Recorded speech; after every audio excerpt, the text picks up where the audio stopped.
Bienvenidos chicos, yo soy Jack y hoy no solo te voy a traer una estrategia, sino que la vamos a optimizar. Como iba diciendo, vamos a probar una estrategia de scalping de 1 minuto con la que solo vamos a tener que scalpear 1 hora al día para poder coger beneficios y se acabó. En total vamos a gastar 5 horas nada más semanales, lo cual está muy bien, y además, como comenté, la vamos a optimizar porque esta estrategia es un poquito más no compleja, pero se te puede ir la cabeza y puedes perder dinero, obviamente, pero le vamos a crear un sistema, unas reglas para que cualquier persona, con tan solo seguir las reglas una por una, pueda llevarla bien y pueda sacarse un beneficio. Así que chicos, acompáñenme a la pantalla. Bueno chicos, como iba diciendo, voy a explicar las reglas, son súper sencillas, ¿vale? El time frame vamos a estar utilizando 1 minuto, ¿vale? Porque queremos que las operaciones sean cortas, rápidas y salirnos del mercado. Solo vamos a operar entre las 9 y las 10 de la mañana de horario Madrid, ¿vale? Si vivís en otro lado, pues solo hay que buscar la conversión del horario de Madrid. Solo vamos a tomar 2 trades al día, 2 como máximo, para no perder, o sea, por ejemplo, siempre vamos a operar la cantidad que podemos recuperar en un solo trade, ¿vale? Y como en este caso tenemos riesgo-beneficio de 1 a 2, solo vamos a tomar 2, para que si perdemos los 2 al día siguiente, con un trade podamos recuperarlo, ¿vale? Las señales deben ser muy claras, que ahora explicaré un par de ejemplos. Si tenemos una entrada abierta no vamos a tomar más, ¿vale? Vamos a dejar esa correr. El riesgo, como dije antes, es de 1 a 2 y es muy importante que tengamos apalancamiento de 1.500 y una cuenta de RAW Spread, porque si no tenemos 1.500 no vamos a poder meter el lotaje que toca, y obviamente RAW Spread para que el spread no nos esté jodiendo, porque son stop loss pequeñitos y si tenemos 1, 2, 3 pips de spread nos va a estar jodiendo, ¿vale? Entonces, ¿cuáles son las reglas de venta y de compra? El precio debe estar por debajo de la media exponencial de 200, nuestra media de siempre que utilizamos de filtro de tendencia. Y a este filtro de tendencia le añadimos el RSI, que también debe estar por debajo del nivel de 50. Entonces al RSI le quitamos el 70 y el 30, nos olvidamos de eso y solo dejamos el 50, ¿vale? Y la confirmación, que debe ser una envolvente bajista, que como podemos ver aquí arriba, dentro de nuestra franja horaria, la primera vela bajista envolvente que nos dio, metemos la entrada.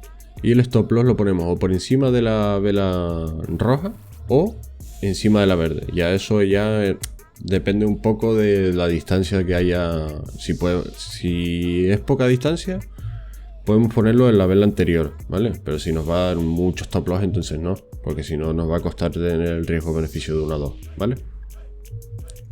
Y para compra es a la inversa. El precio debe estar aquí arriba encima, el precio encima de la media, y que nos dé una vela envolvente alcista, ¿vale? Todo lo demás está igual. Vamos a probar la estrategia y luego te la voy a optimizar, ¿vale?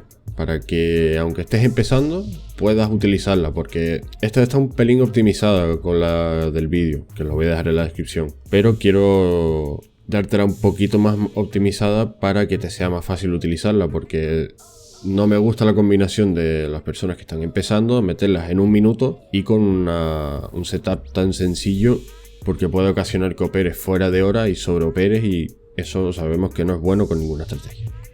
Entonces vamos a ir con el backtest.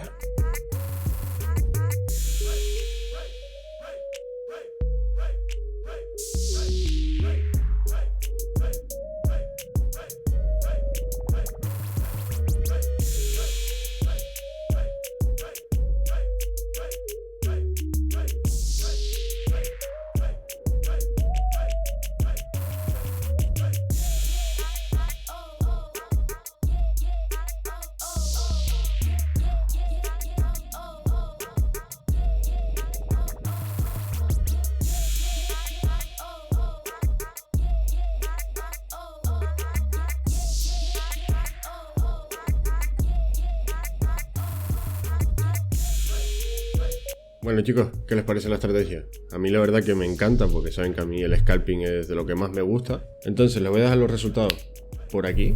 Como pueden ver, un ratio de 50% de acierto está bastante bien, porque tenemos un riesgo-beneficio de 1 a 2, que es importante siempre ganar más de lo que perdemos, y tener en cuenta que la estrategia no está optimizada. Entonces ahora vamos a optimizarla. Os voy a enseñar un par de reglas más para que los resultados sean mejores y más constantes. Y tener en cuenta que solo estamos operando 1 hora al día. Y ni eso, porque muchas veces en 20-30 minutos ya tenemos la operación sacada o la tenemos protegida y otra cosa. Porque al final de esto se trata, de tener más tiempo libre. De operar 1 horita por la mañana y ya está. Para los que vivan fuera de Europa y suelen operar la sesión de Nueva York, no lo he probado, pero creo que puede funcionar igual. La primera hora de apertura de la bolsa de Nueva York, meten las operaciones y para casa. Entonces acompáñame a ver el gráfico. Y bueno, es el mismo setup de antes, pero esta vez con la optimización. Las reglas son iguales, solo que he añadido un par de ellas más, de las cuales tenemos: si ganamos el primer trade, no operamos más. Sacamos la primera operación y a correr, ¿vale? Cuando lleguemos al ratio de riesgo-beneficio de 1 a 2, lo que vamos a hacer es vamos a tomar parciales, vamos a tomar un 70-80% y vamos a dejar el resto corriendo. ¿De cuánto? Lo que ustedes quieran. Si quieren dejarlo fijo en 1 a 4, 1 a 5, 1 a 6, 1 a 7, lo pueden dejar. Tener en cuenta que si lo hacen en Londres, Londres suele causar el pico del día, o sea, o el mínimo o el máximo, se suele crear en la sesión de Londres. Entonces podemos pillar eso y con un stop loss tan ajustadito podemos sacarnos riesgos bastante altos. Entonces, como pueden ver aquí, gracias a esa toma de parciales y dejarlo correr, el precio hizo hasta un 1 a 10, lo cual es una burrada. O sea, con esto tenemos ya la semana casi hecha. Si nos ponemos un objetivo semanal, que lo recomiendo siempre con el trading plan. Comentaros también que si perdemos el primer trade, podemos tomar un segundo trade, ¿vale? Si ganamos el primero, no tomamos más. Si perdemos el primero, tomamos uno más. En caso de que perdamos y estemos con un 1%, habrá sido un 2%, el cual podemos recuperar mañana, con un trade solo, ¿vale? Es muy importante esto. Y se puede colocar break-even cuando tengamos 1 a 1, para evitar que nos baje o suba y después nos toque stop loss, ¿vale? Yo no lo pongo, pero si quieren evitar alguna que otra pérdida, lo pueden hacer. Lo que pasa es que también van a limitar algunas ganancias porque a veces el trade baila un poquito antes de irse. Entonces nos puede tocar break-even, pero eso ya queda a decisión de ustedes. Si se sienten nerviosos, ponerlo, que no pasa nada, ¿vale? Espero que les haya gustado. Quiero que probéis la estrategia y que me pongas en los comentarios si te ha funcionado, si la optimización que le he hecho te ha parecido buena. De todas formas, te dejo el enlace original del vídeo en la descripción para que le eches un vistazo. Lo único que está en inglés, pero para los que entiendan inglés lo pueden echar un vistazo. Está más explicado de lo que lo explico yo, pues ya saben que yo me explico como el culo, pero hago lo mejor que puedo. Entonces espero que les haya gustado, que os sirva, que aprendan y nos vemos en el próximo vídeo.